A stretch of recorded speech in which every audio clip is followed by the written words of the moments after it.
Ici, on est dans une avenue entre le Rhône et la Saône. Et donc, on est dans un lieu piétonnier et cycliste. Et d'1,750 km, il n'y en a pas d'autre dans le monde. C'est pour ça que cet équipement a été regardé un peu partout, parce que c'était une première et qu'on ne savait pas forcément comment ça allait vivre. On a eu beaucoup d'opposants qui ont dit mais il n'y aura jamais personne dans votre équipement. Et finalement, quand on fait de la comptabilisation, en piéton, on en a quelques-uns, beaucoup le week-end, mais en cycliste, on en a énormément. Et en coureurs qui vont de Vèze jusqu'au parc de la Tête d'Or, il y en a plein tout le temps. Donc finalement, les gens se sont appropriés ce service parce qu'ils se sentent en sécurité à l'intérieur. Et c'était ça, un des challenges importants de ce tube. La fonction du tube est d'abord une fonction d'équipement, de sécurité. Il faut bien savoir que le Grand Lyon avait la nécessité de faire un tube pour aller secourir le tube routier. Mais ils se sont posé la question de savoir est-ce qu'on pouvait faire autre chose qu'un simple tube de secours. Et c'est là la grande idée, c'est qu'ils ont fait finalement d'une nécessité technique un vrai projet urbain reliant le Rhône et la Saône. Du coup, on a rajouté une fonction urbaine, à savoir uniquement des modes doux, un bus de temps en temps, à peu près toutes les 20 minutes, et puis des piétons et des cycles. Peut-être qu'un jour à terme, il y aura un tramway qui remplacera le bus.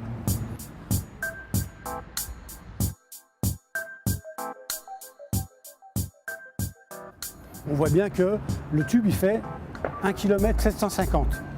Et entre ces deux extrémités, une sur le Rhône et une sur la Saône, on est dans des quartiers complètement différents.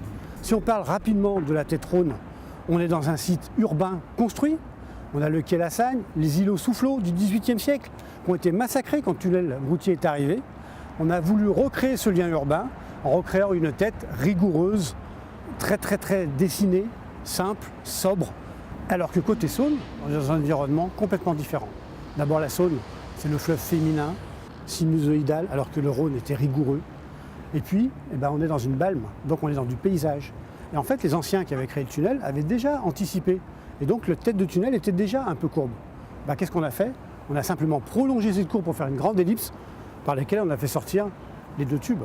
Et comme ces deux tubes étaient par nécessité différents dans la dimension, puisque le tube mode doux n'était que de 10 mètres de diamètre alors que le tube routier était de 14 mètres, on a voulu créer deux tubes identiques et on a donc créé une ouverture de 14 mètres pour les deux tubes avec un cône de rétrécissement pour pénétrer à l'intérieur du mode doux. Ce qui fait que quand vous regardez la façade, l'immense tympan, vous avez deux tubes identiques.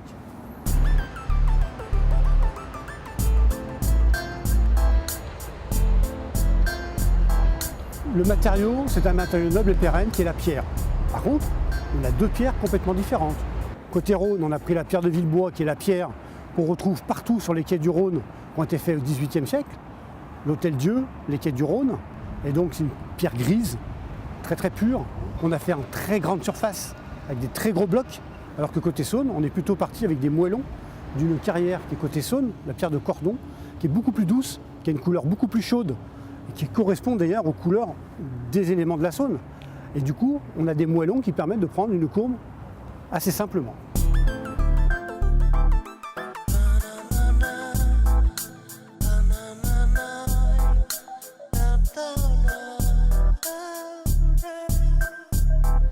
L'intérieur, on a donc un immense tube. Et qu'est-ce qui fait qu'on a envie d'aller dans ce tube, on a envie de traverser ce tube? On a travaillé pas mal avec des psychologues qui nous ont permis de mieux comprendre la nature humaine. Et le but était de dire on ne veut pas faire un musée, donc on ne voulait pas faire d'œuvres pérennes à l'intérieur. Et donc on a décidé de faire que du multimédia et que de l'informatique et du numérique. Il y a 9 thèmes qui sont référencés en 9 séquences et qui sont, c'est une boucle qui tourne pendant plusieurs heures. Et donc normalement, quelqu'un qui passe au même endroit, pas toujours à la même heure, n'a pas toujours les mêmes projections.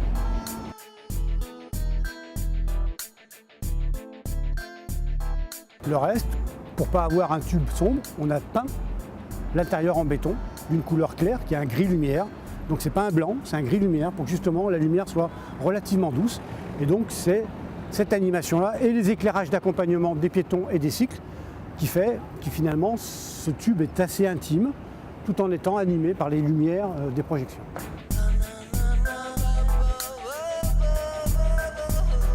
La différence entre la lumière intérieure et la lumière extérieure, elle est douce.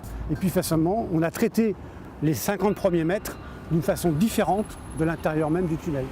On n'a plus d'animation sur les 50 premiers mètres et on a renforcé l'éclairage à l'intérieur du tube. Et tout l'éclairage est sur une seule réglette qui s'appelle le tube multimédia qui se trouve au droit du piéton.